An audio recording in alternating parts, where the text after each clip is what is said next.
Hello students, कैसे हैं आप? प्लीज सभी लोग फटाफट जुड़ जाइए। और सबसे पहले हमारी तरफ से सॉरी, मेरी तबीयत कुछ डाउन चल रही है, इसकी वजह से मैं वीडियो जो है लाइव नहीं आ पा रहा था। मैं आज से मैं फिर से रिकॉन्टिन्यू करूँगा।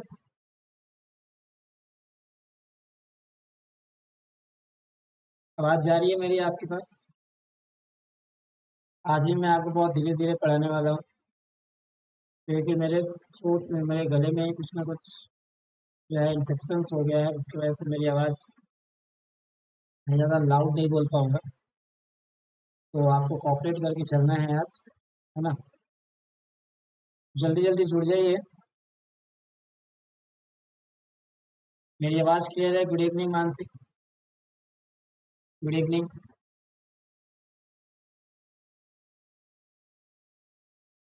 तो 7:15 में हमारा क्लास स्टार्ट होने वाला है। सभी लोग फटाफट जितना जल्दी हो सके चैनल से जुड़ जाइए। सभी लोग एक दूसरे को अपने फ्रेंड सर्कल में लिंक को शेयर कर दीजिए वीडियो का। गुड इवनिंग, गुड इवनिंग सभी को, गुड इवनिंग। 7:15 में हमारा क्लास स्टार्ट होने वाला है, और आज हम इस क्लास में क्या स्टार्ट करने वाले हैं? आज हम बिजनेस कम्युनिकेशंस का 5.1 का लास्ट लेक्चर होने वाला है, उसको कंप्लीट करने वाले हैं आज हम लोग।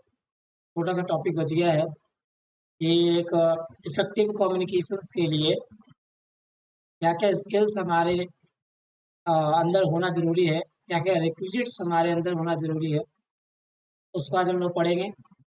और एक एक्टिव लिसनिंग क्या होता है, कम्युनिकेशंस का एक पार्ट है एक्टिव लिसनिंग। एक्टिव लिसनिंग क्या होता है? और अगर एक पर्सन में एक्टिव लिसनिंग हो, अगर वो लिसनिंग अच्छा से करता है, अच्छा से परफॉर्म करता है, तो उसको क्या क्या फ़ायदे होने वाले हैं? एक एक्टिव लिसनिंग किन किन चीज़ों में हेल्प कर सकता है एक पर्सन को? आपके प्रोफेशन में क्या हेल्प कर सकता है, आपके जॉब में क्या हेल्प कर सकता है, आपके बिजनेस में क्या हेल्प कर सकता है एक्टिव लिसनिंग? ये सारी बातें आज हम लोग देखेंगे। और क्लास के एंड में हम कुछ एमसीक्यूज भी करने वाले हैं, है ना, जिससे कि चीज़ें रिवाइज हो जाए। Good evening Simran. Good evening Ankit. Good evening. और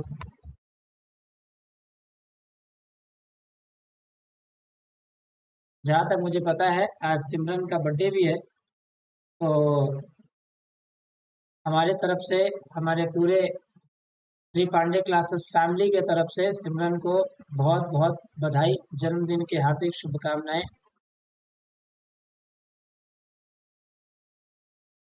क्या हो गया?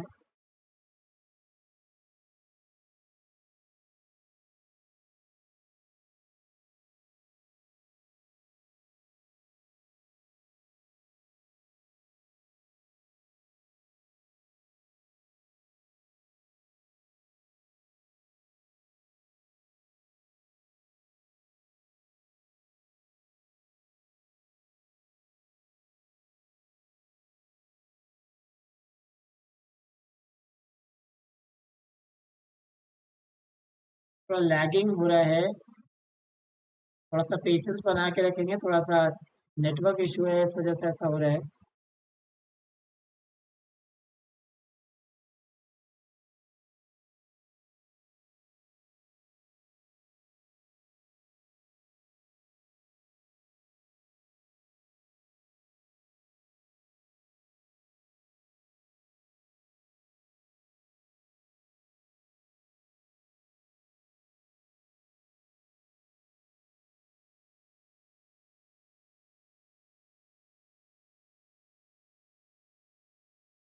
तो चलिए फिर शुरू करते हैं, सभी लोग जुड़ जाइए। टाइम थोड़ा सा चेंज हो गया है, 7:30 मैंने बोला था, बट आज 7:15 में ही स्टार्ट कर दिया मैं। थोड़ा सा मैं रात में ज़्यादा रेस्ट लेना चाहता हूँ, इसीलिए मैंने आज क्लास जल्दी 15 मिनट बिफोर क्लास स्टार्ट कर दिया है। चलिए फिर शुरू करते हैं, बाद में ये वीडियो अपलोड कर दिया जाएगा, सभी लोग देख लेंगे, है ना। चलिए फिर शुरू करते हैं। तो एक बार फिर से रीबैक कर लेते हैं सारा चीज़ हमने क्या पढ़ा था। हमने पढ़ा बेसिक ऑफ कम्युनिकेशन क्या होता है, कम्युनिकेशन के लिए क्या क्या चीज़ें इंपॉर्टेंट है, कम्युनिकेशन क्या होता है, कम्युनिकेशन कहाँ से आया है, कौन से वर्ड से आया है, ये सारी चीज़ें हमने देखी थी। फिर हमने देखा कि भाई कम्युनिकेशन का प्रोसेस क्या है, बेस क्या है ना। फिर हमने देखा कि भाई एक इफेक्टिव कम्युनिकेशन के लिए क्या क्या ज़रूरत होता है, एक इफेक्टिव कम्युनिकेशन बिजनेस में मार्केट में क्या हेल्प करता है, बिजनेस में मार्केट में इफेक्टिव कम्युनिकेशन क्या रोल है, ये सारी बातें हमने पढ़ा है। आज हम लोग पढ़ने वाले हैं, आज हम लोग पढ़ने वाले हैं, वो पढ़ने वाले हैं, हमने ग्रुप डिस्कशन ये सब सारी चीज़ें देख लिया है। हाँ, आज का क्लास हमारा requisite skills for an effective communication पे होने वाला है। अगर मेरी आवाज़ और वीडियो क्लियर है तो प्लीज़ यस और लाइक का बटन प्रेस कर दो। चलिए बिना देरी के शुरू करते हैं। देखिए बहुत लोगों को लगता है कि सर आपका जो क्लास है बहुत देर से शुरू होता है। देखो देखो जो लाइव क्लास में क्या होता है ना, थोड़ा सा टाइम देना पड़ता है। मैं वीडियो अपलोड नहीं कर रहा हूँ, पहले ये बात समझो आप लोग। मैं वीडियो अपलोड नहीं कर रहा हूँ कि मैं एडिट करके सारी वीडियो जो है वो अपलोड कर रहा हूँ। मैं यहाँ पे डायरेक्ट लाइव आ रहा हूँ। तो जब तक बच्चे जुड़ेंगे नहीं, लाइव क्लास का मतलब क्या होता है, बच्चे लाइव देखें। बच्चे लाइव जुड़ने चाहिए ना, तो बच्चे लाइव जुड़ रहे हैं। Deepu Kumar, yes good evening sir, good evening Deepu Kumar, good evening. तो जैसे जैसे बच्चे जुड़ेंगे तभी क्लास स्टार्ट होगा ना, तो 5-10 मिनट लग जाता है। तो अगर आप लाइव में जुड़े हैं तो 5 मिनट तो कम से कम समझ लीजिए कि वो क्लास स्टार्ट होने में लगेंगे। तो आप उसको थोड़ा सा फॉरवर्ड करके देख सकते हैं, है ना। अगर मैं जब वीडियो अपलोड करूंगा तो देखिएगा डायरेक्ट क्लास स्टार्ट हो जाएंगे वहाँ पे, क्योंकि वहाँ पे एडिट का ऑप्शन रहता है, लाइव में कोई एडिट का ऑप्शन नहीं है। तो इसलिए थोड़ा बहुत देर हो जाता है क्लास को स्टार्ट करने में। मुस्कान सुनकर, गुड इवनिंग मुस्कान। बीच में लैग हो गया था, नेटवर्क इशू हो गया था। फिर से मेरे तरफ से, पूरे श्री पांडे क्लासेस फैमिली के तरफ से, पूरे मेरे यूट्यूब फैमिली के तरफ से, हमारे एक स्टूडेंट का आज बर्थडे है जिसका नाम है सिमरन, है ना। तो हम सभी के तरफ से सिमरन को बहुत बहुत बधाई, बर्थडे का बहुत बहुत शुभकामनाएं।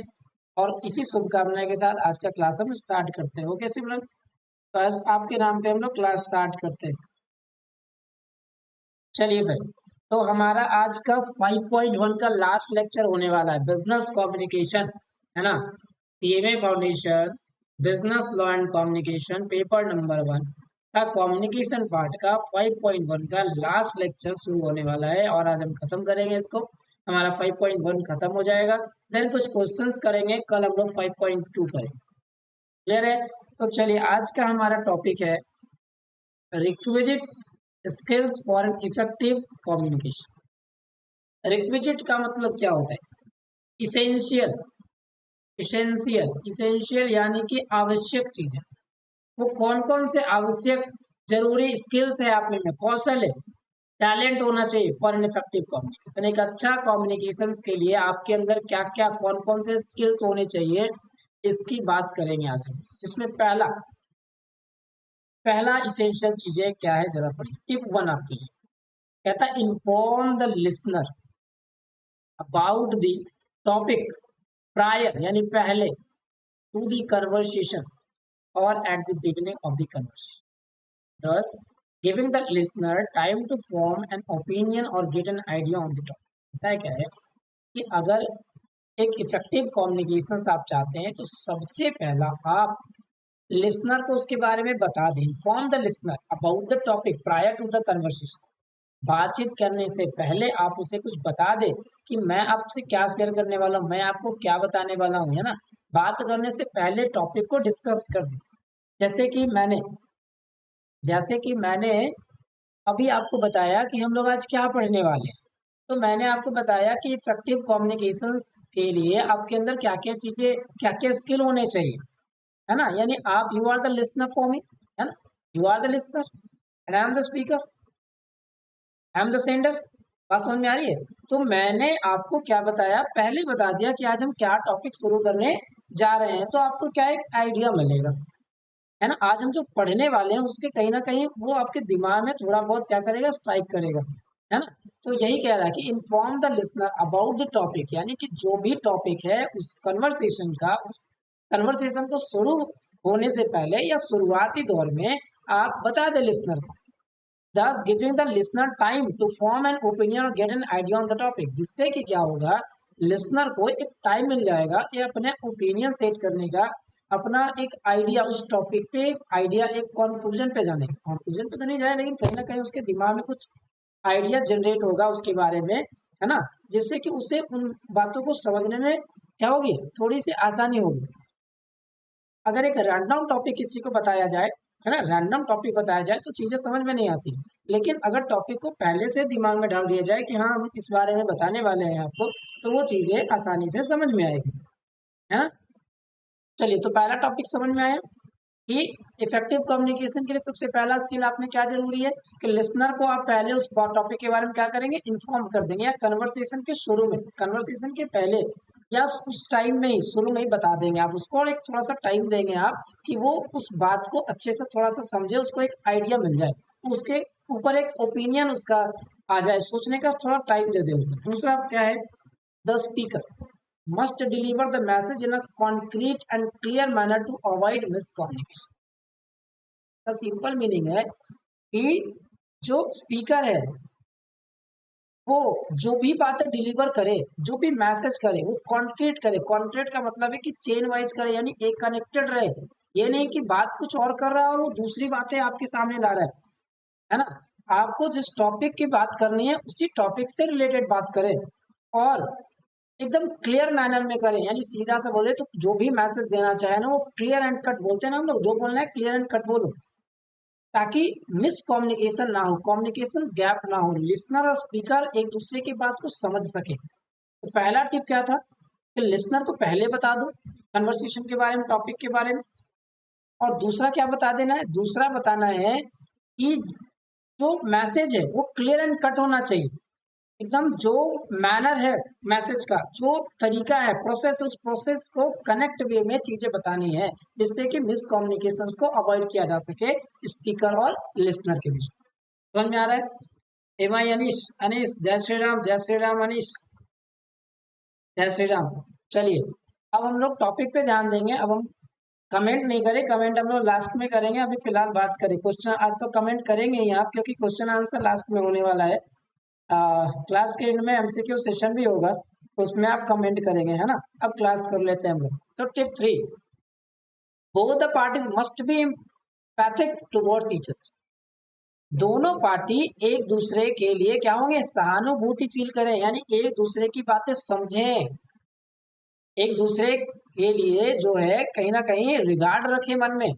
ये नहीं कि एक पार्टी कहे जा रहा है, यानी हम कहे जा रहे हैं और आप जो है बस मोबाइल को सामने ऑन कर दिया और चीजें आप कुछ और कर रहे हैं, तो ऐसी टॉपिक समझ में नहीं आएगा ना।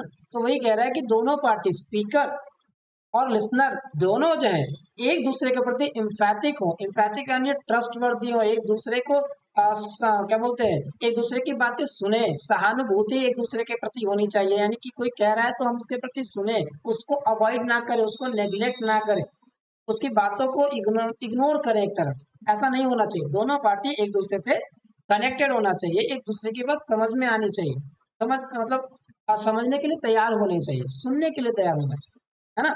तो ये टिप 3 है। फोर्थ क्या है, the message should be complete. Message clear होना चाहिए और मैसेज कंप्लीट होना चाहिए। आधा अधूरा मैसेज मत देना। आधा अधूरा अगर चीजों को बताओगे तो वो कहीं ना कहीं जो लिसनर है वो कोई कंक्लूजन पे नहीं पहुंच पाएगा, वो तुम्हें फीडबैक नहीं प्रोवाइड कर पाएगा, है ना। थोड़ी आवाज, थोड़ी सी प्रॉब्लम है, मुझे फील हो रही है कि कहीं ना कहीं आपको थोड़ा प्रॉब्लम हो रहा होगा, बट थोड़ा सा कॉपरेट करो, थोड़ा मैनेज करके चलो आज, क्योंकि थोड़ा प्रॉब्लम चल रहा है। मैं क्लास लेने के एकदम कंडीशन में नहीं हूँ, मॉर्निंग का मैंने क्लास भी नहीं लिया है आज, ऑफलाइन क्लास, तो थोड़ा सा कोऑपरेट करो, समझ में आ रहा होगा। थोड़ा दिक्कत हो रहा है तो नेक्स्ट वीडियो मैनेज कर दूंगा मैं। तो चौथा टिप ये है, एक इफेक्टिव कम्युनिकेशन के लिए क्या स्किल होना चाहिए, तो मैसेज जो भी आप प्रोवाइड कर रहे हैं ना वो क्लियर होना चाहिए। The message should be complete, clear होना चाहिए और कंप्लीट होना चाहिए, आधा अधूरा मैसेज नहीं होना चाहिए। जैसे एक एग्जांपल के तौर पे मैं आपको देता हूँ, जैसे मैं एग्जांपल देता हूँ कंप्लीट का कि बिजनेस कम्युनिकेशन पढ़े ना, तो एग्जांपल बिजनेस कम्युनिकेशन का देता हूँ। जैसे देखो, ए बी को ऑर्डर दिया, क्या ऑर्डर दिया? गुड्स बना दो, गुड्स मैन्युफैक्चर कर दो। मैं या आई विल रिसीव, बस ये बोल दिया कि भाई गुड्स बना दो, मैं ले जाऊंगा। बताओ क्या ये इंफॉर्मेशन, ये मैसेज क्लियर है? क्लियर है तो कंप्लीट है क्या? क्लियर तो है, चलो भैया मैं तुमसे गुड्स मैन्युफैक्चर करूंगा, मतलब तुम गुड्स मैन्युफैक्चर करो, मैं तुमसे गुड्स ले जाऊंगा। अरे कितना गुड्स मैन्युफैक्चर करना है, कब तुम ले जाओगे, पेमेंट की बात कब होगी, ये सारी बातें बताओगे कि नहीं बताओगे? तो लोग हाँ भैया बताना पड़ेगा, हाँ से बताना पड़ेगा। तो वही चीज है कि मैसेज जो होना चाहिए वो कंप्लीट होना चाहिए, आधा अधूरा नहीं होना चाहिए। समझ में आ गया? चौथा टिप क्या था? क्लियर। टिप 5 क्या है? The speaker must try and use non verbal forms of communication as well while delivering the message. आपको पता है कि कम्युनिकेशन मेनली दो प्रकार का, वर्बल और नॉन वर्बल। वर्बल यानी ओरली मुंह और या लिख कर, नॉन वर्बल यानी कहीं ना कहीं बॉडी लैंग्वेज, इशारों में बात करें। तो कहता है the speaker must try and use non verbal forms of communication as well while delivering the message. यानी जब एक स्पीकर मैसेज दे रहा है, डिलीवर कर रहा है लिसनर के पास, तो वो जो है उसे नॉन वर्बल तरीके भी कम्युनिकेशंस के ट्राई करने चाहिए, है ना? जरूर करना चाहिए। जैसे बॉडी लैंग्वेज, जैसे मैं पढ़ा रहा हूँ तो क्या कर रहा हूँ, मैं हाथ का इस्तेमाल कर रहा हूँ आपको चीजें समझाने के लिए, मैं लिखकर बीच बीच में समझा रहा हूँ आपको, है ना? कोई साइन दे रहा हूँ, मैं बोल रहा हूँ कि भाई वीडियो को लाइक कर दो, तो मैं ये सिंबल दे रहा हूँ कि वीडियो को लाइक करो, यानी ये थम्स को क्या कर रहा है, रिप्रेजेंट कर रहा है। यानी कि आप जब लिसनर को बोले, यानी स्पीकर जब बोले, डिलीवर करे मैसेज को, तो वो वर्बल के साथ साथ यानी लिखने और बोलने के साथ साथ कुछ जो है वो साइन का भी इस्तेमाल करे, बॉडी लैंग्वेज का भी इस्तेमाल करे, नॉन वर्बल फॉर्म्स का। यानी कि कोई पिक्चर का इस्तेमाल कर सकता है, वो इंस्ट्रक्शन का इस्तेमाल कर सकता है, बॉडी लैंग्वेज का इस्तेमाल कर सकता है ना? बातें समझ में आ रही है? तो पांचवा टिप क्या है कि स्पीकर को मैसेज डिलीवर जब कर रहा है वो, तो वर्बल के साथ वो non verbal forms of communication भी इस्तेमाल करें। Next tip 6, the listener must be attentive and alert. देखिए यहाँ पे फोटो आपको दिखाई दे रहा होगा कि दो लोग आपस में बात कर रहे हैं, है ना? एक जब सामने वाला स्पीकर बोल रहा है तो जो लिसनर है, यानी जो लड़की का पिक्चर है, वो आप देख पा रहे हो कि वो उसको अवॉइड कर रही है। ये गलत है। अगर कोई सामने, अगर आपको कोई बोल रहा है तो आप अटेंटिव रहे, यानी कि आप उस पर फोकस रहें, अलर्ट रहें कि वो क्या बोल रहा है। अगर आप चीज सामने वाले पार्टी को, स्पीकर को अवॉइड करेंगे तो आपको चीजें क्लियर नहीं होंगी। और अगर चीजें आप सुन भी रहे हैं, आपके कान में जा रहा है, बट आप वो दिमाग में नहीं जा रहा है, आप उसको समझ नहीं पा रहे हैं, अचानक से अगर कोई क्रॉस क्वेश्चन पूछेगा तो आप नहीं बता पाएंगे। जैसे क्लास में बच्चों के साथ होता है, टीचर पढ़ा रहा होता है, पढ़ा रहा होता है, और बच्चे जो है बस बैठे हुए तो रहते हैं क्लास में, और टीचर सवाल पूछ देता है तो उसके दिमाग में कुछ रहता ही नहीं, आंसर नहीं कर पाता, क्योंकि वो अटेंटिव नहीं है, फोकस नहीं है ना? अलर्ट नहीं है अपने टॉपिक के प्रति, वो स्पीकर के प्रति अलर्ट अलर्ट नहीं है ना, फोकस नहीं। तो छठा टिप्स क्या है कि वो अपने स्पीकर के जो प्रति है उसके सामने अलर्ट हो और अटेंटिव। क्लियर हो रही है चीजें? जिससे कि क्या होगा फायदा, वो चीजों को अच्छे से सुन पाएगा, समझ पाएगा, और कहीं ना कहीं उस बात को सुनते सुनते वो अपने ओपिनियन, अपना आइडिया जनरेट कर पाएगा, और इन लास्ट में वो फीडबैक दे पाएगा स्पीकर, है ना? Good evening. टिप 7, टिप 7 क्या है? Both the listener and speaker must have an open mind towards each others opinion. Open mind का मतलब, नैरो माइंड यानी का मतलब है कि मैं ही सही हूँ। ओपन माइंड का मतलब है कि भाई पहले बोलने से पूरा सुन तो लो, उसके सारे एस्पेक्ट को ध्यान में रखते हुए बात करो, है ना? सारे बातों को ध्यान में रखना है। Both the listener and speaker must have an open mind towards each other opinion, यानी जो भी स्पीकर और लिसनर है, दोनों के ओपिनियन जो भी दोनों के ओपिनियन है उनके प्रति लिसनर और स्पीकर क्या होने चाहिए, क्या होने चाहिए, ओपन माइंडेड होना चाहिए। यानी कि एक दूसरे की बातों को जो है वो रेलिवेंस दे, इम्पोर्टेंस दे। ये नहीं कि सिर्फ एक ही पर्सन स्पीकर ही अपनी बात कहे जा रहा है, कहे जा रहा है, कहे जा रहा है, अपना ओपिनियन थोपे जा रहा है, थोपे जा रहा है, ऐसा नहीं है। लिसनर और स्पीकर को अब एक दूसरे के ओपिनियन के प्रति ओपन माइंडेड होना चाहिए। जो सही है उस ओपिनियन को मानना चाहिए। थोपना नहीं है किसी पे अपना ओपिनियन, ओपन माइंड रहना, नैरो माइंड नहीं रहना, छोटी सोच नहीं रखनी। दोनों को मौका दो, दोनों एक दूसरे के बात समझो और लास्ट में जो कंक्लूजन निकले वो फिर आगे कंटिन्यू करो।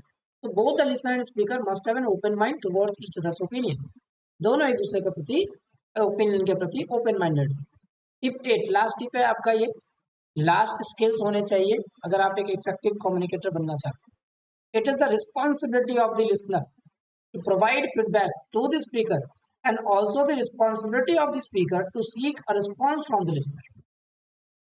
कहता है क्या है कि यहाँ पे लिसनर की रिस्पॉन्सिबिलिटी है कि वो स्पीकर को क्या प्रोवाइड करे, फीडबैक प्रोवाइड करे। बात समझ में आ रही है? यहाँ पे लिसनर की रिस्पॉन्सिबिलिटी बनती है वो अपने स्पीकर को फीडबैक प्रोवाइड करे, और यहाँ पे स्पीकर की भी रिस्पॉन्सिबिलिटी बनती है कि वो लिसनर से फीडबैक, लिसनर से रिस्पॉन्स प्राप्त करे, रिस्पॉन्स ले। अगर सामने से रिस्पॉन्स नहीं मिल रहा फिर भी ट्राई करे कि उससे फीडबैक लिया जाए, है ना। जैसे बिजनेस कम्युनिकेशन पढ़ाया जा रहा है आपको, अगर आप प्रोफेशन में, तो मान लीजिए आपके क्लाइंट फीडबैक नहीं दे रहा है, तो आप प्रयास करें, आप ट्राई करें, क्लाइंट का क्या प्रॉब्लम है समझने का प्रयास करें, उससे रिस्पॉन्स लेने का प्रयास करें, अपने कस्टमर से रिस्पॉन्स लेने का प्रयास करें कि क्या परेशानी हुई आपको। बस वो बोल रहा है गुड्स को वापस कर दो, मान लो कि आपसे वो गुड्स लिया था, वो बोल रहा है गुड्स को वापस कर दो। अरे क्यों वापस करो ये तो बताओ, है ना। तो उससे प्रयास करो, है ना। तो यहाँ पे लास्ट टिप क्या है कि फीडबैक लिसनर को देना चाहिए, रिस्पॉन्सिबिलिटी है उसकी। और अगर वो नहीं दिया तो स्पीकर की भी रिस्पॉन्सिबिलिटी बनती है कि वो उससे लिसनर से रिस्पॉन्स, फीडबैक प्राप्त करे, प्राप्त करने का प्रयास करे, है ना। तो फिर से एक बार रिवाइज कर लेते हैं। पहला क्या था कि लिसनर जो है वो स्पीकर जो है वो लिसनर को कम्युनिकेशंस के पहले, कन्वर्सेशन के पहले बातें बता दे, टॉपिक बता दे कि सब्जेक्ट मैटर क्या होने वाला है, जिसपे आपको बातें, जिसपे मैं आपको कुछ कहने वाला हूँ, जिसमें हम लोग कम्युनिकेशंस करने वाले। दूसरा क्या है, इस जो आपका स्पीकर है वो जो मैसेज देगा वो क्लियर देगा, क्लियर एंड कट में देगा, जिससे कि मिसकम्युनिकेशन ना हो, मिसकम्युनिकेशन अवॉइड किया जा सके। तीसरा है कि तीनों पार्टी जो है एक दूसरे की बातों को सुनने के लिए तैयार हो, है ना, सुनने समझने के लिए तैयार हो।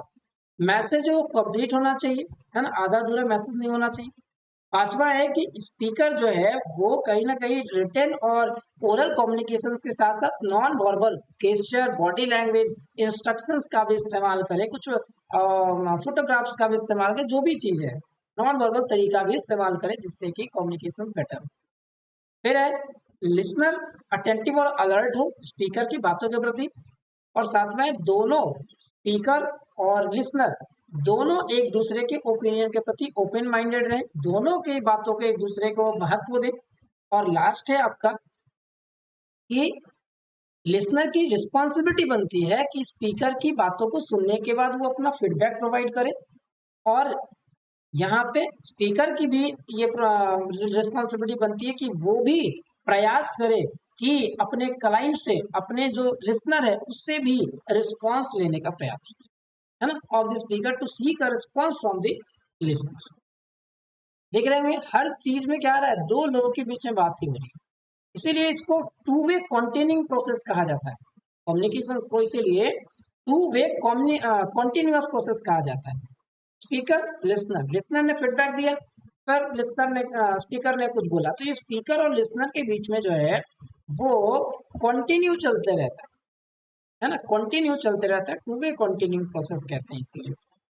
तो ये था आपका requisite skills for an effective communication.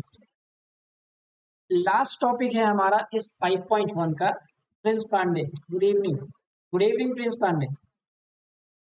चलिए आपने लेट से ज्वाइन किया है, चलिए कंटिन्यू रहेंगे आप, है ना, आवाज जा रही है आपको मेरी। तो हम लोग लास्ट टॉपिक पढ़ेंगे 5.1 का एक्टिव लिसनिंग। आपके दिमाग में आ रहा है? देखिए मैंने फिर से आपको टॉपिक पहले बता दिया जब जो मैं पढ़ाने वाला। सोचो थोड़ा 2-4 सेकंड की एक्टिव लिसनिंग का मतलब क्या हो रहा है? दिमाग में कुछ बना क्या? कुछ इमेज क्रिएट हुआ? कुछ थाउट्स आया क्या एक्टिव लिसनिंग से?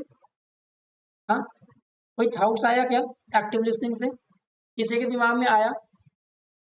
एक्टिव लिसनिंग सुनते ही, पढ़ते ही, देखते ही, समझते ही क्या कोई थाउट आया दिमाग में? आया होगा कि भाई एक्टिव मतलब, और लिसनिंग, लिसनिंग का मतलब तो सुनना ही, तो सबको समझ में आ गया।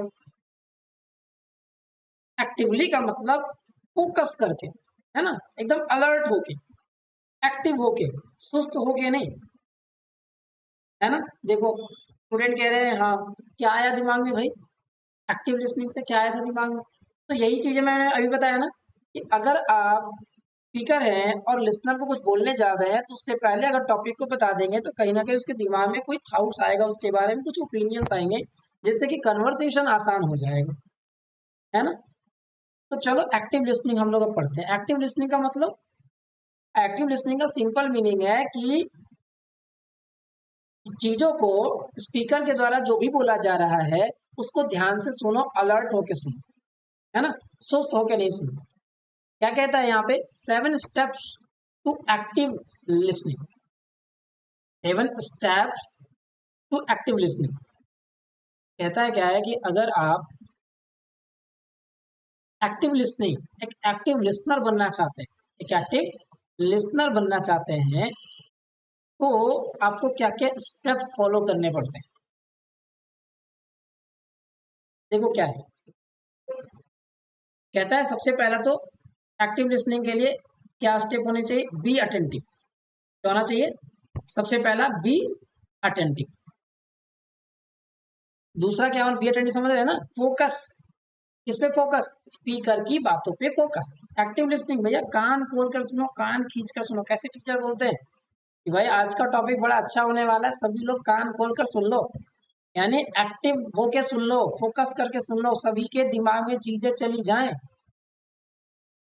फिर है ask open ended questions. Ask open ended questions. फिर है request clarifications, paraphrase, use open body language, show empathy, summarize. ये कुछ स्टेप्स हैं एक्टिव लिसनिंग के। आस्क ओपन एंडेड क्वेश्चंस का मतलब क्या होता है? सभी लोग यस यस कह रहे हैं। अच्छा, एक्टिव लिसनिंग से दिमाग में आया था कुछ कुछ आप लोगों को? तो हमारा सबसे पहला तो बी अटेंटिव आपको समझ में आया कि एक एक्टिव लिसनर के लिए, एक एक्टिव लिसनिंग के लिए सबसे पहले आपको अटेंटिव होना पड़ेगा। अटेंटिव यानी स्पीकर की बातों को ध्यान से सुनना होगा, समझना होगा, है ना। सुनोगे तभी तो समझ पाओगे। फोकस रखना पड़ेगा, है ना। अलर्ट रहना पड़ेगा, डिटरमाइन रहना पड़ेगा, उसके प्रति इम्पैथी दिखानी पड़ेगी। इम्पैथी यानी कि उसकी बातों को अवॉइड नहीं करना, नेग्लेक्ट नहीं करना, इग्नोर नहीं करना, उसकी बातों को आई कांटेक्ट करने के साथ साथ सुनना है ना। तो ये सारी चीजें हैं। तो सबसे पहला है एक एक्टिव लिसनिंग, एक एक्टिव लिसनर बनने का, वो है अटेंटिव। फिर होता है दूसरा आस्क ओपन एंडेड क्वेश्चंस। देखो ध्यान से, ओपन एंडेड क्वेश्चंस का मतलब क्या होता है? जैसे किसी ने कुछ बोला तो आपने बोला क्यों भाई, ऐसा कैसे होगा? तो ये है ओपन एंडेड क्वेश्चन। जैसे हम लोग बोर्ड पे पढ़ाते हैं तो स्टूडेंट्स बोलते हैं कि सर ये कैसे हुआ, यही है ओपन एंडेड क्वेश्चन। यानी ओपन एंडेड क्वेश्चन मतलब तुरंत, जैसे आपने एक वर्ड में चीजें पूछी और वो क्वेश्चंस क्या हो गया, खत्म हो गए। Why, how, what, describe, tell me about, you think about, है ना। तो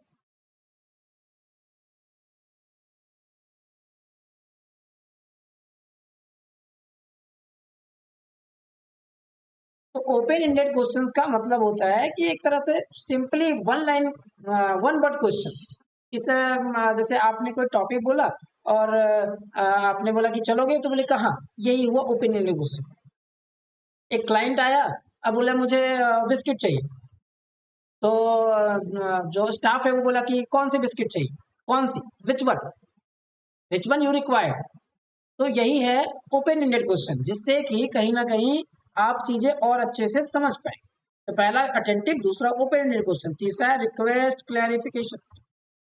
आपने क्वेश्चंस किया फिर और उसने जो फीडबैक दिया, फिर अपना आंसर किया, आपको अच्छे से क्लियर नहीं हुआ, तो फिर से सामने वाली पार्टी से रिक्वेस्ट करिए। आप, यू आर द लिसनर, है ना, तो confirm you should confirm to दी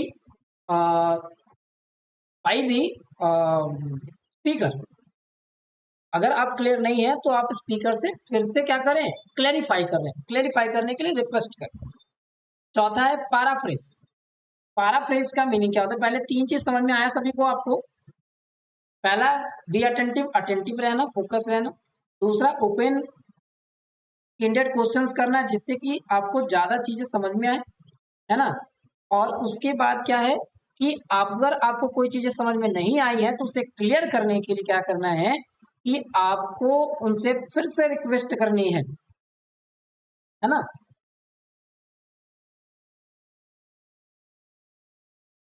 है ना।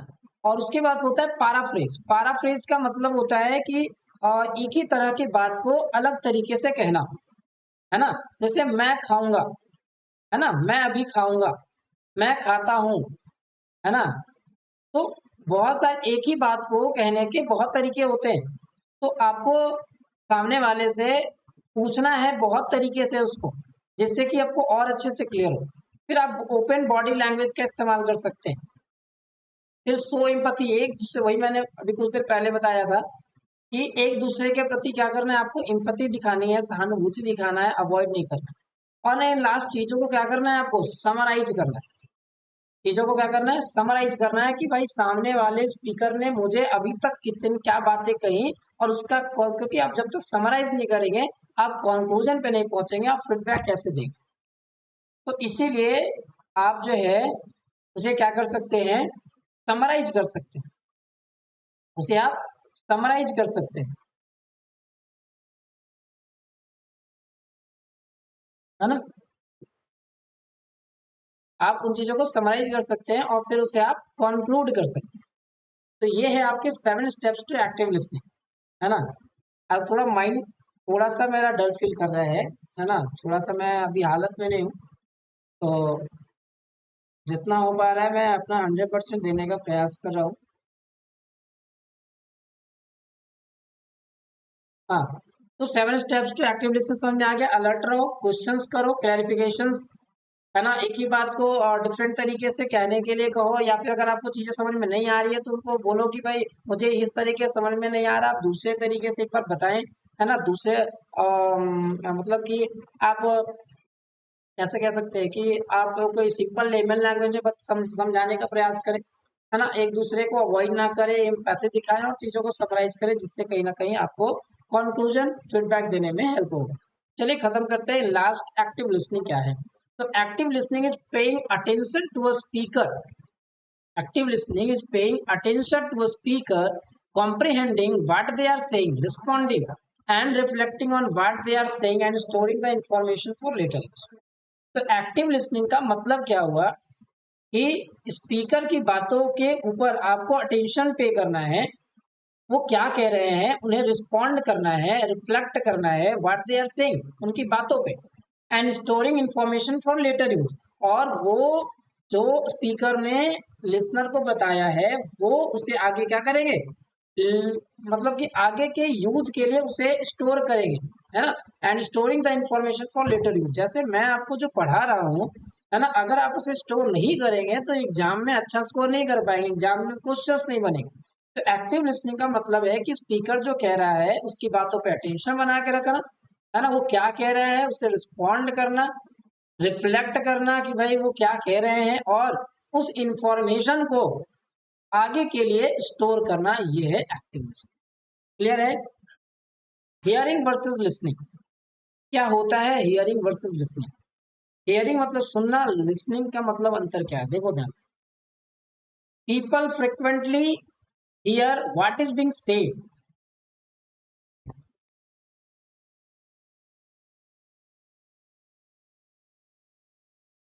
People frequently hear what is being said although hearing differs significantly from listening. To listen, we must make a conscious effort to not just hear but also observe, digest and comprehend what others are saying. देखो hearing और listening का मतलब क्या होता है? Hearing मतलब सुनना, जैसे घर में बोलते हैं ना कि बहरा होके सुने जा रहा है, यानी सुने जा रहा है यानी सुन रहा है, सिर्फ वो रिस्पॉन्ड नहीं कर रहा है। तो हियरिंग और लिसनिंग में सबसे बड़ा डिफरेंस यही है कि हियरिंग मतलब सिर्फ सुनना यानी बातें कान में जाना, उसे रिस्पॉन्ड ना करना। लेकिन लिसनिंग क्या है? लिसनिंग में उस चीज को एब्जॉर्ब करना और उस बात को समझना, डाइजेस्ट करना, यानी उसको एक तरह से अपने अंदर लाना, उस इंफॉर्मेशन को अपने अंदर स्टोर करना, है ना। और जो भी सामने वाला कह रहा है उसे एक तरह से एनालाइज करना, कॉम्प्रिहेंड करना, डिटेल्स में समझना, एनालाइज करना, ये है लिसनिंग। तो हियरिंग का मतलब सीधा सा सुनना, कान में चीजें जानी चाहिए। और लिसनिंग का मतलब क्या होता है? उसे एब्जॉर्ब करना, उसे समझना, उसे डाइजेस्ट करना, उसे आगे के लिए इस्तेमाल कर सके, उस इसलिए उस इंफॉर्मेशन को स्टोर करना, ये है लिसनिंग। तो हियरिंग लिसनिंग क्लियर हुआ आपको? तो listening is a wider term, hearing is a short term. Hearing is a part of listening, सुनना, क्योंकि जब तक सुनोगे नहीं रिस्पॉन्ड कैसे करोगे, है ना। नेक्स्ट है व्हाई लिसनिंग इज इम्पोर्टेंट। ये लास्ट टॉपिक है हमारा, लिसनिंग क्यों इम्पोर्टेंट। अगर आपसे सवाल किया जाए, एक एक आंसर दो भाई, दो तीन आंसर यहाँ पे आना चाहिए। लिसनिंग क्यों इम्पोर्टेंट है? Why listening is important. Comment में आंसर दे, why listening is important. Google से मत देना भाई, अपना दो। लिसनिंग क्यों इम्पोर्टेंट है बताओ जल्दी से। उसके बाद मैं बता के चैप्टर खत्म करूंगा और आज हम लोग अपना एमसीक्यूज भी स्टार्ट करेंगे। कुछ कुछ एमसीक्यूज भी हम लोग आज देखेंगे। जल्दी बताइए, why listening is important. Ahmad, good evening Ahmad, कैसे हैं आप? चलिए अहमद ही बताएंगे why listening is important. Comment, write in comment section why listening is important. Anyone?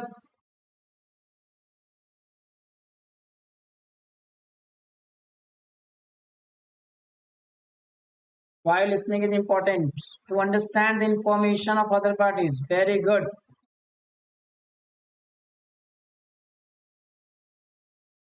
So Ankit says, listening is important to understand the information of other parties. क्योंकि next answer है, क्योंकि अगर किसी को किसी की बातों को ठीक से सुनूंगा तो अच्छे से आंसर देंगे, उसके रिलेटेड बातों से उसका आंसर देंगे। गुड। अगर हम चीजों को जब तक समझेंगे नहीं तो हम उसका आंसर नहीं कर पाएंगे, उसका फीडबैक नहीं दे पाएंगे। Very good. एक आंसर और दो भाई, एक आंसर और दो, देन फिर हम लोग एक सिस्टमैटिक वे देखेंगे। दीपू कुमार से because respond to the another person. Very good. अगर हम चीजों को सुनेंगे नहीं तो रिस्पॉन्ड क्यों कैसे करेंगे? तो लिसनिंग इसलिए इंपॉर्टेंट है ताकि सामने वाले पार्टी को क्या कर सके, सामने वाले एंटिटी को रिस्पॉन्ड कर सके। Very good Deepu Kumar. चलिए आप लोग अपना अपना कमेंट इसका आंसर कर सकते हैं, हम लोग आगे बढ़ते हैं। तो why listening is important? The first importance of listening is it helps improve problem solving abilities. It helps improve, it helps to improve problem solving abilities. यानी कि कह रहा है कि अगर आप अच्छे से सुन रहे हैं, अच्छे से समझ रहे हैं, तो आप कहीं ना कहीं प्रॉब्लम को सॉल्व करने की जो एबिलिटीज है वो इंप्रूव होगी। आशीष आंसर दे रहा because getting information to related topics. Goods, information को कलेक्ट करना, प्राप्त करना उस टॉपिक से रिलेटेड। ठीक है, तो चलो फटाफट अब हम लोग सिस्टमैटिक वे पढ़ते हैं कि कौन कौन से इंपॉर्टेंस है एक्टिव लिसनिंग के। लिसनिंग तो पहला कहता है कि अगर आप अच्छे से सुनते हैं, चीजों को ऑब्जर्व करते हैं, रिस्पॉन्ड करते हैं, तो आपको कहीं ना कहीं प्रॉब्लम को सॉल्व करने की एबिलिटीज इंप्रूव होगी, इंक्रीमेंट आएगा, इंक्रीज होगा आपको प्रॉब्लम सॉल्विंग एबिलिटीज, है ना। क्योंकि आप जब चीजें सुनते हैं तो आपका माइंड जो चीज ऑब्जर्व करता है उसी से फिर क्या करता है, नई नई चीजें आपके अंदर थॉट्स क्रिएट करता है। आपका माइंड जो है, जो कॉन्शियस माइंड है, सबकॉन्शियस माइंड है, वो क्रिएट करता है आपकी बातों को सुनने के बाद। इसीलिए तो चीजों को आप सुनेंगे, है ना, चीजों को आप सुनेंगे तो आपके अंदर क्या होगा, प्रॉब्लम सॉल्व करने की एबिलिटीज इंप्रूव होगी, है ना। पहला क्लियर हुआ, पहला इंपॉर्टेंस क्या है लिसनिंग का, प्रॉब्लम सॉल्विंग एबिलिटीज इंप्रूव। दूसरा, it helps improve social skill. It helps improve social skill का मतलब है सोशल सामाजिक कौशल से ये मतलब है कि आप अपने क्लाइंट से कैसे बात करेंगे, आप अपने कस्टमर से कैसे बात करेंगे, आप पब्लिक से कैसे कम्युनिकेट करेंगे, है ना। It helps improve social skills, यानी कि एक तरह से जो एक्टिव लिसनिंग है वो कहीं ना कहीं समाज से कनेक्ट करने में आपको हेल्प करता है, कैसे उनके साथ डील करना इसमें हेल्प करता है।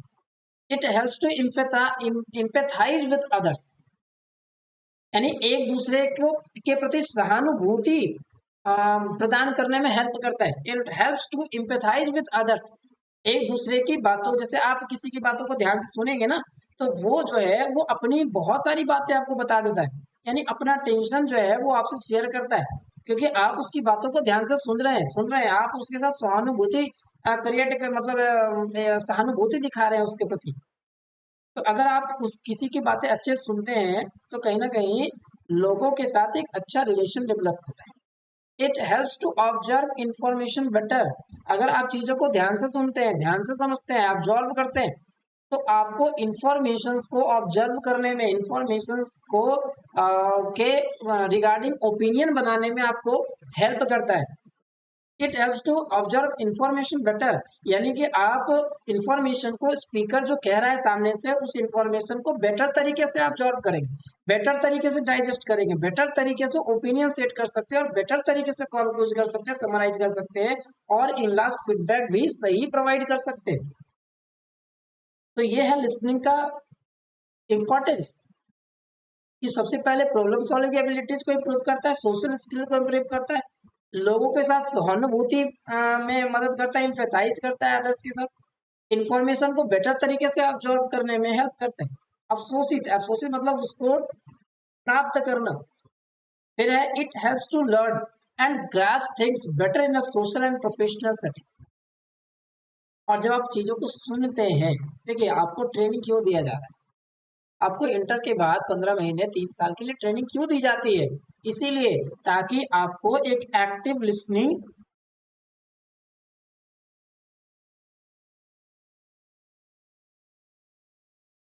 कह रहा है कि it helps to learn and grasp things better in a social and professional setting, यानी कि जो लिसनिंग का पार्ट है वो अगर आपका अच्छा है तो आपको कहीं ना कहीं सोशल एंड प्रोफेशनल सेटिंग में चीजों को सीखने में, चीजों को ग्रैप करने में मदद करेगा, चीजों को समझने में, ज्यादा से ज्यादा अक्वायर करने में मदद करेगा। आप गौर करते होंगे क्लास में बहुत सारे स्टूडेंट होते हैं, है ना, ट्रेनिंग जहाँ पे भी कंपनी होती है बहुत सारे एम्प्लॉय होते हैं, बट उसी ग्रुप ऑफ एम्प्लॉयज में, ग्रुप ऑफ स्टूडेंट्स में कोई स्टूडेंट अच्छा कर जाता है, कोई एम्प्लॉयज अच्छा कर जाता है, क्यों, क्योंकि कहीं ना कहीं उसको लिसनिंग पावर बहुत अच्छे से आ रहा है, वो चीजों को बहुत अच्छे से समझ रहा है, ग्रैप कर रहा है चीजों को, और जिससे कि कहीं ना कहीं उसको चीजें समझने में हेल्प हो रही है, उसे ग्रोथ करने में हेल्प होगा। आपको भी ट्रेनिंग इसीलिए दी जाती है ताकि आप सोशल एंड प्रोफेशनल सेटिंग में आप बैठ पाए, आप क्लाइंट की बातों को समझ पाए, आप जो आपको काम के रिगार्डिंग चीजें बताई जा रही हैं, आपके जो सीनियर वो बता रहे हैं, उसको आपको समझने में, उसको क्या बोलते हैं, ग्रैब करने में मदद करेगा, है ना। तो लिसनिंग जो है वो आपको चीजों को सुनने और समझने में और उसको ग्रैब करने में, उसको प्राप्त करने में, अक्वायर करने में हेल्प करता है। सोशल एंड प्रोफेशनल सेटिंग, है ना। It helps to build stronger relationship and by making people feel appreciated. और जब आप सामने वाले स्पीकर से अच्छे से सुनते हैं चीजों को, लिसनिंग अच्छा है आपका अगर, तो सामने वाले के साथ आपका एक स्ट्रॉन्ग रिलेशनशिप बनता है, है ना। तो एक्टिव लिसनिंग जो है वो स्ट्रॉन्ग रिलेशनशिप बनाने में हेल्प करता है। It helps to build stronger relationship and by making people feel appreciated, और सामने वाले पीपल को जो है वो फील कराते हैं, अप्रिसिएटेड फील कराते हैं। अप्रिसिएटेड का मतलब है क्या, कि आप उनकी बातों को सुन रहे हैं, समझ रहे हैं, उन्हें अच्छा लगता है, उन्हें प्लेजर फील होता है कि नहीं भाई सामने वाला हमारी बात सुन के और रिस्पॉन्ड कर रहा है। तो अगर आप एक्टिव लिसनिंग करते हैं, लिसनिंग का बहुत बड़ा रोल है, इम्पोर्टेंस है। और क्या क्या रोल्स हैं मैंने अभी आपको ये समझाया है ना। फिर से एक बार मैं रिवाइज करवा देता हूँ। प्रॉब्लम सॉल्विंग एबिलिटीज को इम्प्रूव करता है, सोशल स्किल को इम्प्रूव करता है ना, दूसरों को इम्पैथाइज करने में हेल्प करता है, इंफॉर्मेशन को बेटर तरीके से अब्जॉर्ब करने में हेल्प करता है, सोशल एंड प्रोफेशनल सेटिंग, है ना, चीजों को समझने में और ग्रैब करने में हेल्प करता है, और स्ट्रॉन्ग रिलेशनशिप बनाने में हेल्प करता है, और पीपल को अप्रिशिएट फील कराने में मदद करता है। क्लियर हो गया। तो यहाँ से आपकी जो है 5.1 जो है वो आपके क्लियर हो गए। एक क्वेश्चन है, sir did you completed the role of business communication in functional areas of an organisation.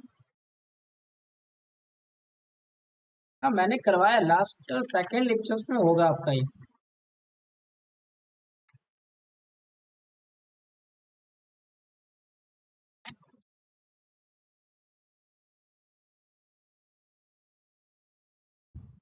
और नहीं तो मैं ये आपको नेक्स्ट वीडियो में मैं बता दूंगा। Okay pro learner.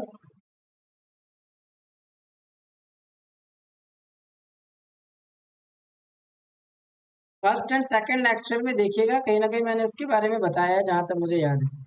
हाँ तो हमारा 5.1 क्लियर हो गया है।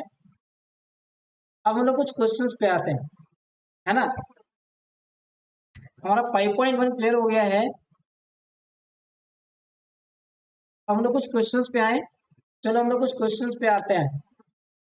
तो कोई बुक नहीं खोलेगा, कोई गूगल का सहारा नहीं लेगा, अपने दिमाग से आंसर करना है। बड़ा सिंपल सिंपल मैंने क्वेश्चंस उठाया है भाई, मैंने स्टडी मैट के क्वेश्चंस नहीं उठाए हैं, है ना। सिंपल सिंपल क्वेश्चंस उठाए हैं। तो चलिए सभी लोग कमेंट्स में आंसर देने के लिए रेडी हो जाएंगे। चलिए जो अभी भी नहीं जुड़े हुए हैं, जुड़ जाइए, अब क्वेश्चन आंसर शुरू होगा। कम से कम क्वेश्चन आंसर आप देखेंगे, आंसर करेंगे तो आपके माइंड में चीजें चली जाएंगी। तो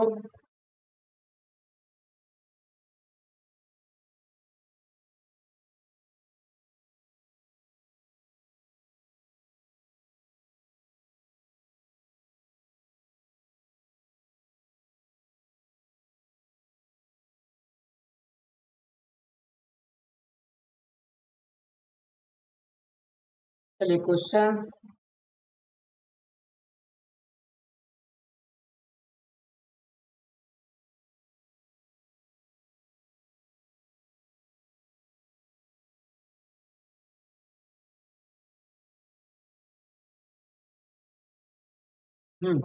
तो क्वेश्चन दिख रहा है आपको,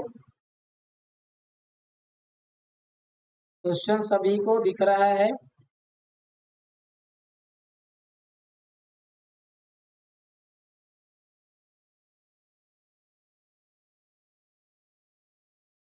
हाँ तो पहला सवाल शुरू करें, क्वेश्चन आंसर सेशन।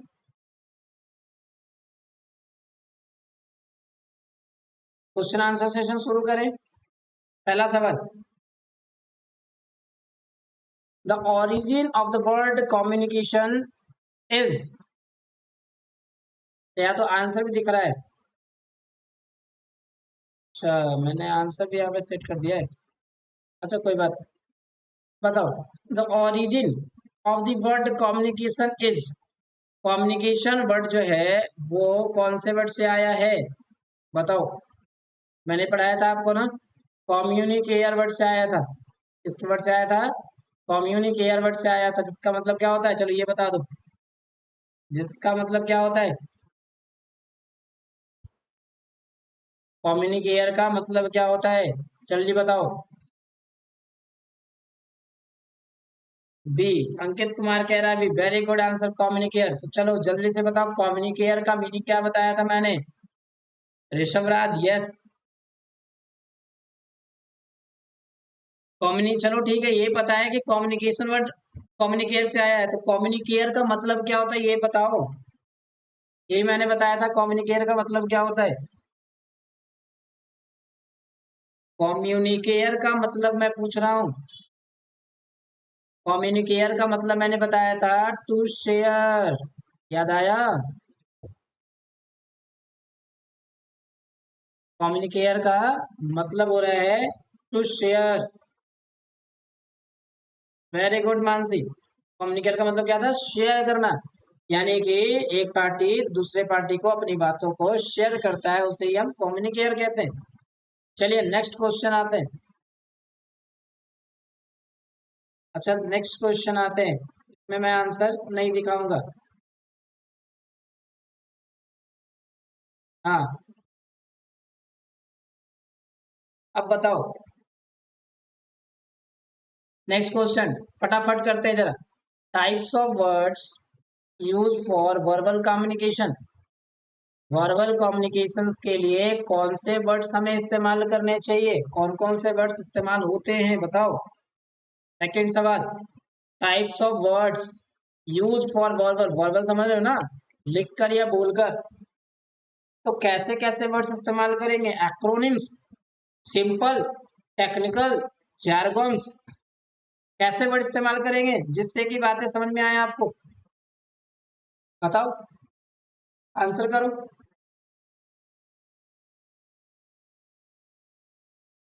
अगर आप किसी से बातें शेयर कर रहे हैं लिखकर या बोलकर, तो कौन से वर्ड्स के इस्तेमाल होने चाहिए, सिंपल वर्ड्स इस्तेमाल होने चाहिए। दीपू कुमार आंसर करा सिंपल। चलिए एक दो और आंसर करें।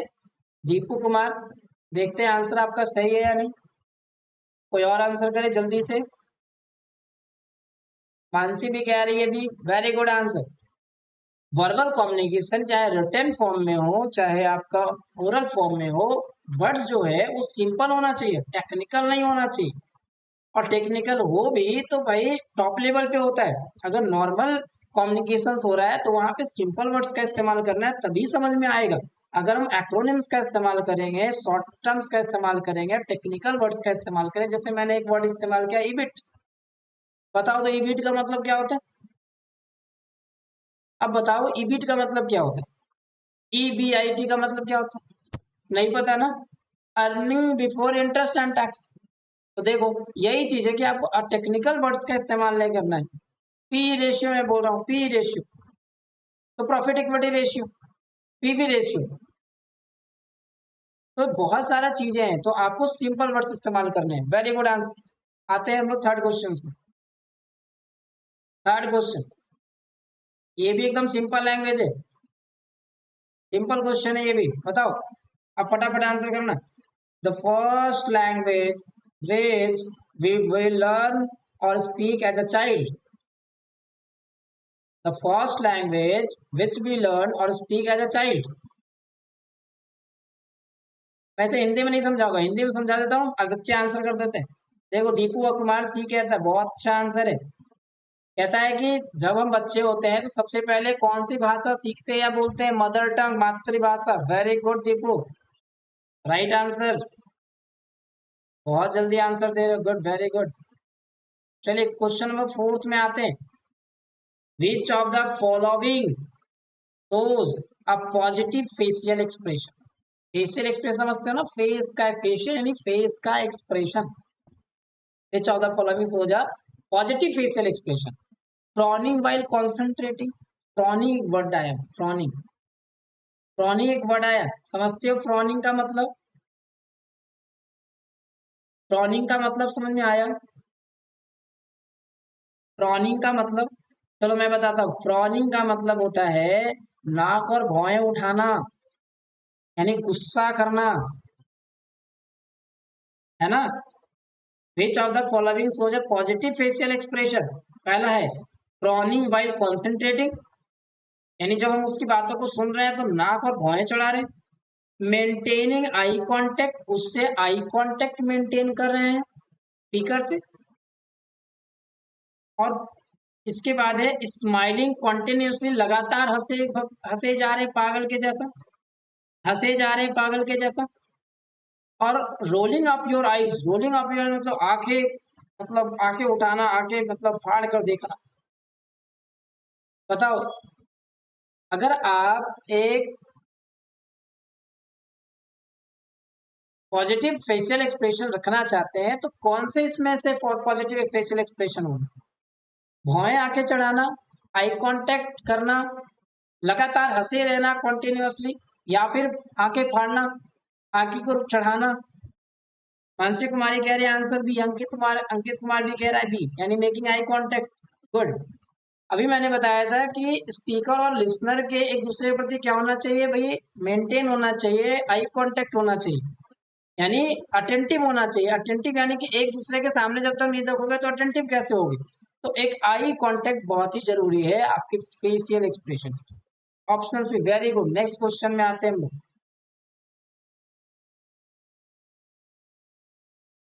नेक्स्ट क्वेश्चन में आते हैं। By what method we can know what the receiver understood or got the message? By what method we can know what the receiver understood or got the message? बताओ। या you all are right, answer B is correct. Good.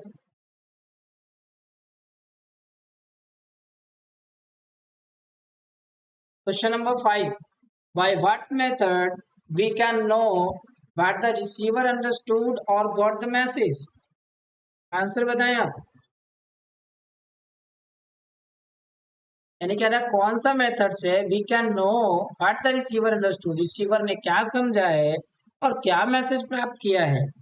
B, feedback. Deepu Kumar इसका भी answer feedback. लग तो रहा है सही है भाई मेरे। जी हाँ, फीडबैक ही आंसर है। तो रिसीवर ने क्या समझा, रिसीवर को क्या मैसेज मिला, ये कैसे पता चलेगा? जब वो हमें क्या प्रोवाइड करेगा? स्पीकर को अपना फीडबैक प्रोवाइड करेगा। Very good answer Mansi Kumari, Deepu Kumar, very good answer. तो भाई what method we can know what the receiver understood or what the message?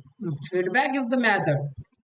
Feedback से जो है हम रिसीवर ने क्या समझा है, क्या मैसेज मिला है उसे, वो हम समझ सकते हैं। Very good answer, because feedback is know the own ability. Good. Question number 6 में आते हैं। क्वेश्चन नंबर 6 क्या है? What is sentence? सेंटेंस क्या है? देखो ये मैं थोड़ा सा ग्रामर घुसा रहा हूं मैं। कम्युनिकेशन में सेंटेंस तो आएगा ना। Without sentence, without word we can not communicate. We can not communicate without words or sentences. So what is a sentences? है ना, what do you understand by a sentences? बचपन में पढ़ते आ रहे, पार्ट्स ऑफ स्पीच में पढ़ते आ रहा हमने। ग्रुप ऑफ वर्ड्स, बस group of words? No, group of words which make complete thought, which make complete sense. भाई दीपू, हमारा सही answer group of words is a sentence, but only group of words is not a sentence. A group of words which makes a complete thought, which makes a complete sense is a sentence, right?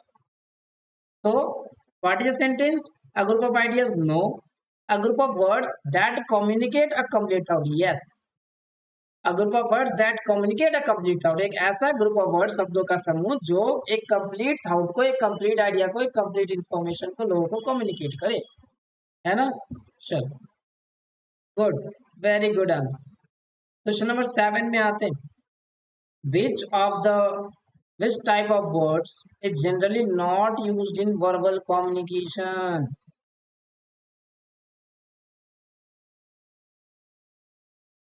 तो क्या कह रहा है?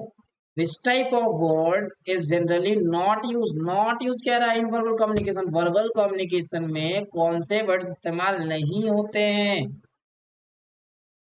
Answer करो। Technical words नहीं इस्तेमाल होते, simple word इस्तेमाल नहीं होते, इजी वर्ड इस्तेमाल नहीं होते, लोकल लैंग्वेज इस्तेमाल नहीं होते, कौन से वर्ड्स इस्तेमाल नहीं होते वर्बल कम्युनिकेशन में?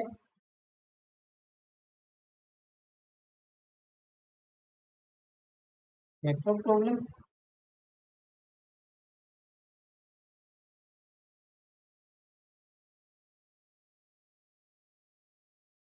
क्या वीडियो लैग कर रहा है कि वो आपको प्रॉब्लम हो रहा है? दीपू, हमारे साइड से प्रॉब्लम है या आपके साइड से प्रॉब्लम है?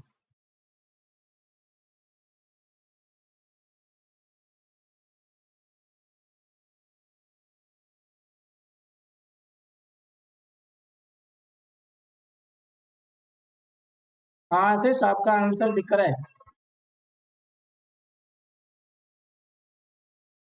क्वेश्चन नंबर 7 बताएं, विच type of words is generally not used in verbal communications. यहाँ पे दीपू कुमार गलत आंसर कर रहे हैं आप, डी आंसर नहीं होगा।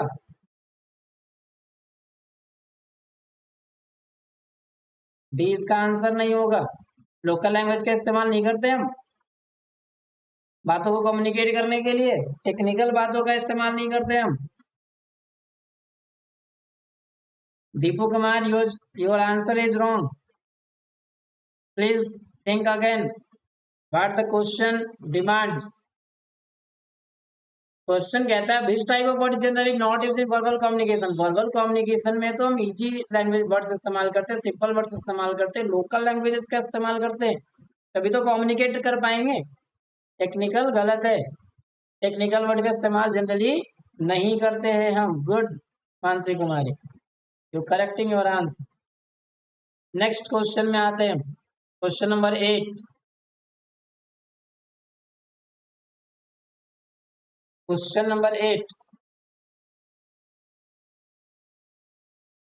Can be presented by face. Blank can be presented by face. Face से क्या प्रेजेंट किया जाता है? बॉडी लैंग्वेज, पारा लैंग्वेज, एक्सप्रेशंस। फेस से क्या, फेस से क्या रिप्रेजेंट करते हैं?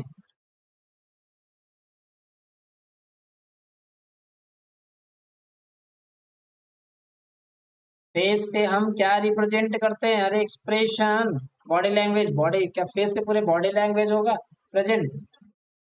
फेस से क्या होगा? एक्सप्रेशन होगा। Good Ankit Kumar, question 8 answer D, expressions can be presented by face, expressions can be presented by face, expressions can be presented by face। good expression।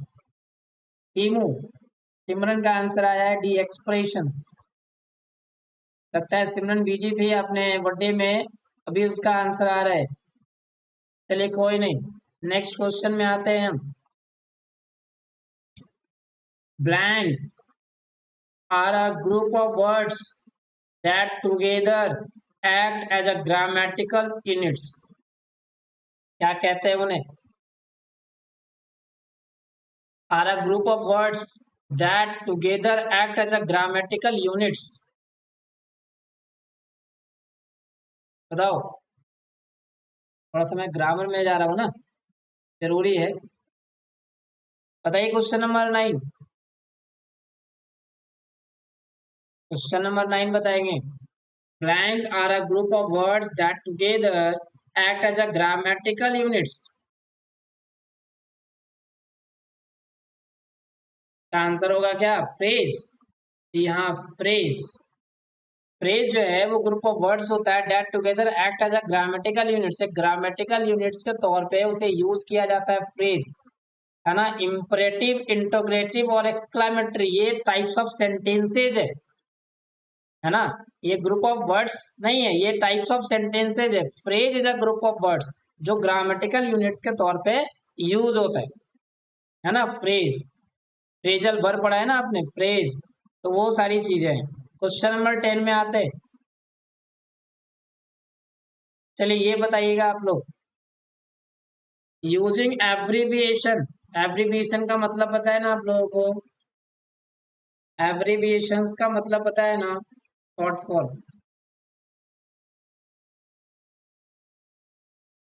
Abbreviations का मतलब होता है short form. In communication leads to which type of communication barrier.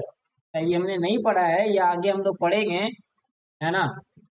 ये हम लोग आगे पढ़ेंगे, अभी इस क्वेश्चन को रहने देते हैं, क्योंकि बैरियर्स ऑफ कम्युनिकेशन एक अलग सा चैप्टर है। अगर आप आंसर करना चाहे कर सकते हैं, लेकिन ये चैप्टर्स आगे होंगे तो इसमें हम लोग इस क्वेश्चन को देखेंगे, है ना। ये सब बैरियर्स पे ही आ रहे हैं। हाँ ये बताएंगे। ये अच्छा सवाल है, क्वेश्चन नंबर 13। जो मैंने अभी नहीं पढ़ाया है वो मैं उसका क्वेश्चन नहीं पूछ रहा आपसे। क्वेश्चन नंबर 13 बताएंगे, दिख रहा है आपको question number 13? Straight body posture. Straight body posture shows what? अगर आपका बॉडी पोस्चर स्ट्रेट है तो वो क्या शो करता है? प्राइड को, गर्व को, प्रोफेशनलिज्म को, कॉन्फिडेंस को, ह्यूमिलिटी को।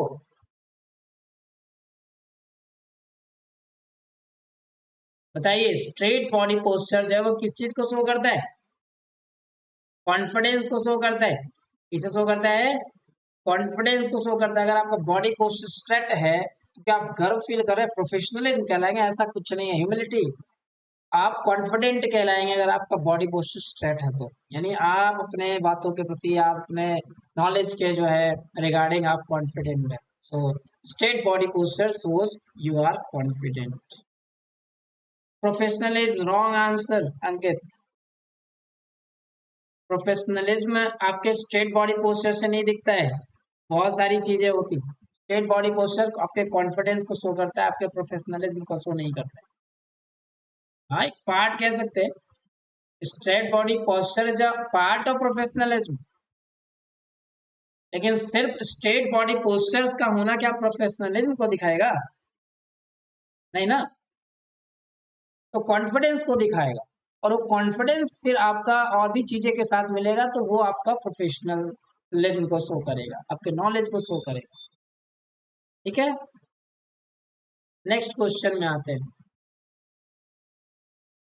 अभी तो इसका मैंने पूछा था, फिर भी आप एक क्वेश्चन बना सकते हैं। Which of the following is a positive facial expression? इनमें से कौन सा पॉजिटिव? अभी मैंने पूछा था आपसे ऐसा सवाल, है ना। स्टेरिंग हर्ड है, wrinkled forehead, looking somewhere ill, else, nodding while listening। बताइए इसका आंसर क्या होगा? 14 का answer. Which of the following is a positive? कौन सा पॉजिटिव फेशियल एक्सप्रेशन है?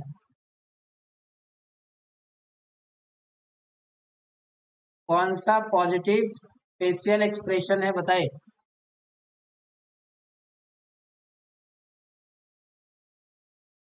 कौन सा पॉजिटिव फेशियल एक्सप्रेशन है?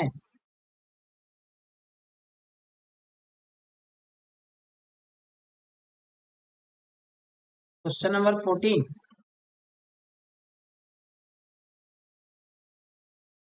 क्वेश्चन नंबर 14 आंसर है D, nodding while listening. Nodding while listening.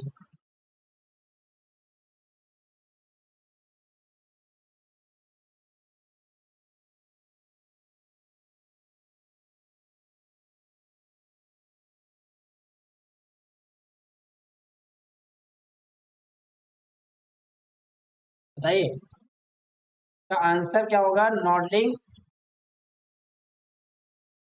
D. नॉडलिंग का मतलब क्या होता है? नॉडलिंग का मतलब होता है कि मतलब एक ऐसा एक्सप्रेशन जिससे कि सामने वाले को लगे कि आप उनकी बातों को सुन रहे हैं, समझ रहे हैं, यानी कि इशारा करना कुछ चीज है, स्वीकृति देना कि हाँ आप उनकी बातें समझ रहे हैं, हाँ हाँ ऐसे ऐसे करना, ये है नॉडलिंग वाइल लिसनिंग, यानी कि उनकी बातों को देना। है ना, तो ऑप्शन डी है nodding while listening. Nodding while listening. चलिए,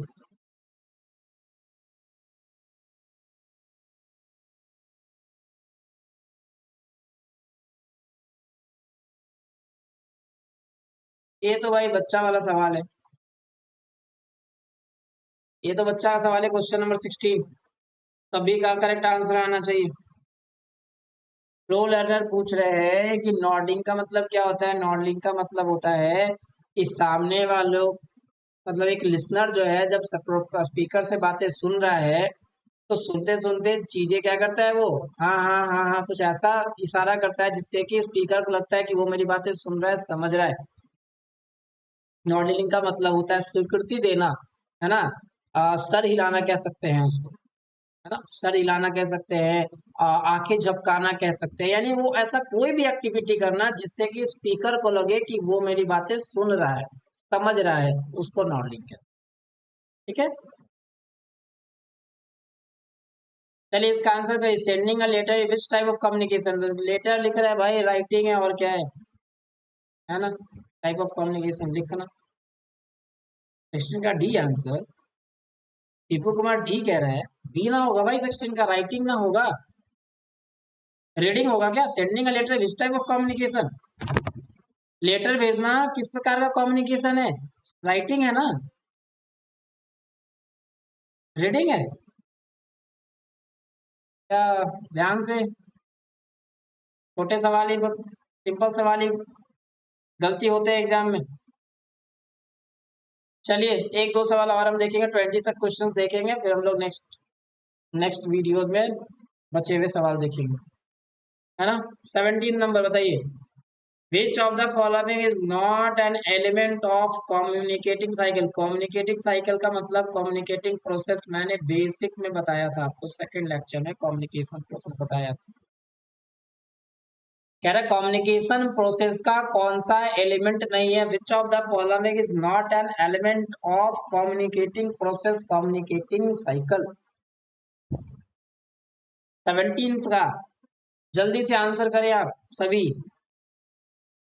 विच of the following is not an element of the communicating cycle? 17 का C, time. Deepu Kumar is giving right answer, good. Receive time जो है ना, वो कम्युनिकेशन प्रोसेस का पार्ट एलिमेंट नहीं है। चैनल तो है, चैनल यानी मीडियम। कम्युनिकेट करने का कोई तो मीडियम होना चाहिए, रिसीवर तो होगा ही, सेंडर तो होगा ही, रिसीवर और सेंडर ही नहीं होगा कम्युनिकेशन प्रोसेस में, साइकिल में तो कम्युनिकेशन होगा किसके बीच में? तो टाइम का कोई इशू नहीं है, टाइम प्रोसेस में नहीं आता है कम्युनिकेशन प्रोसेस में। नेक्स्ट सवाल, गुड आंसर। लास्ट का 3 क्वेश्चन और है हमारे, 18, 19, 20, फटाफट आंसर करें, पार्टिसिपेट करें। Question number 18. Written communication can be classified in which type of communications? Written communication can be classified in which type of communication? जो लिखित तरीका है वो किस टाइप के कम्युनिकेशंस में क्लासिफाई होता है? वर्बल में, नॉन वर्बल में, विजुअल में, नॉन ऑफ दीज में? बताएं। रिटन कम्युनिकेशन किस टाइप के कम्युनिकेशंस में आता है? Verbal, non verbal, visual? अच्छा सवाल है ये, आसान सवाल है बट अच्छा सवाल है। अच्छा क्वेश्चन से बताएं, सभी का सभी आंसर बताएं। 17 का, सॉरी 18 का, 18 का आंसर बताएं। Written communication can be classified which type of communication? Verbal, non verbal, visual, none of these? मैं बता दूं आंसर? मैं बताऊं इसका आंसर होगा वर्बल कम्युनिकेशन, क्योंकि वर्बल का मतलब क्या, ओरल या रिटेन, है ना। तो रिटन कम्युनिकेशन किस में आएगा? वर्बल कम्युनिकेशन का पार्ट है ये, देखो आंसर भी है वर्बल कम्युनिकेशन। तो written communication is a part of verbal communication, है ना। ये हम लोग आगे पढ़ेंगे, बेसिक सा सवाल है, आप 12th में भी थोड़ा बहुत पढ़े होंगे कि टाइप्स ऑफ कम्युनिकेशन का एक अलग सा चैप्टर है स्टडी मैट में, हम लोग 3rd या 4th चैप्टर से पढ़ेंगे, है ना। चलिए नेक्स्ट सवाल 19 आते हैं। Blank blank is the exchange of message in the communicating cycle. Communicating cycle में जो मैसेज का एक्सचेंज है उसे हम क्या कहते हैं? उसे हम क्या कहते हैं? Blank is the exchange of message in the communicating cycle. Listening is the exchange of message. No. Message is the exchange of message. Message he exchange किया जाता है, message. Feedback is the exchange of message in the communicating cycle. So what is the answer? Transmitting. Transmitting यानी transfer is the exchange of message in the communicating cycle. Communication cycle में message के exchange को क्या कहते हैं? Transmitting, transfer. So here is the answer 19 का A. Transmitting is the exchange of transmitting is the exchange of messages in the communication cycle. Last question हमारा feedback. Remote feedback का answer क्या है? Feedback is the exchange of message in the communication cycle ना। तो process पूछ रहा है is the exchange of message, तो transmitting is the exchange of message in the communication cycle. सबका आंसर फीडबैक कह रहे नहीं नहीं, feedback is the response of message ना, एक्सचेंज ऑफ मैसेज। ट्रांसमिट का मतलब हुआ ना एक्सचेंज ऑफ मैसेजेस। सही कर लो पहले इसको, सिमरन, अंकित, ऋषभ, पहले इसको सही कर लें आप। कह रहा है कि exchange of message, communication cycle में एक्सचेंज ऑफ मैसेज क्या होता है? Transmitting is the exchange of message in the communication cycle. Feedback is the last process of the communication cycle. Next last सवाल, the abilities to communicate properly are, the abilities to communicate properly are, अगर आप properly communicate करना चाहते हैं तो क्या क्या abilities होना चाहिए? पढ़ने आना चाहिए, लिखने आना चाहिए, स्पीकिंग आना चाहिए, ऑल ऑफ दिस। तो बच्चा का क्वेश्चन है भाई, कोई बता देगा। एक प्रॉपर कम्युनिकेशंस के लिए क्या क्या चीजें जरूरी है? लिखना, पढ़ना, बोलना तीनों आना चाहिए। प्रॉपर वे में कम्युनिकेशंस करने के लिए क्या क्या एबिलिटी होना चाहिए? तो लिखना, पढ़ना, बोलना तीनों आना चाहिए। क्लियर है? तो चलिए हम लोग ऑड नंबर के साथ खत्म करते हैं। हम लोग एक ऑड नंबर के साथ खत्म करते हैं क्वेश्चन, है ना। Which of the following is an example of negative feedback? Which of the following is an example of negative feedback? Feedback आ रहा है बट नेगेटिव, तो नेगेटिव फीडबैक का कौन सा example? You can dance better, तुम अच्छा डांस कर सकते हो, कर सकते हो। Your dance was good but you can do better, तुम्हारा डांस अच्छा था बट तुम और अच्छा कर सकते हो, यही पॉजिटिव है। Your dance skill is not really, देखो आ गया यहाँ पे नेगेटिव फीडबैक मिल रहा है। यहाँ पे 20 का डी अंकित कुमार गलत है भाई। अच्छा अंकित, वो डी 20 कहाँ, 20 का सी सही है, 20 का डी सही है। 21 कहता है नेगेटिव फीडबैक का एग्जाम्पल क्या है? You can dance better, your dance was good but you can do better, your dance skill is not really good, you have to practise more, तुम्हारा डांस अच्छा नहीं है, तुम्हें और प्रैक्टिस करने की जरूरत है, ज्यादा प्रैक्टिस करने की जरूरत है। तो ये है आपका फीडबैक जो है वो निगेटिव है ना। Which of the following is an example of negative feedback? तो your dance is not really good, you have to practise more.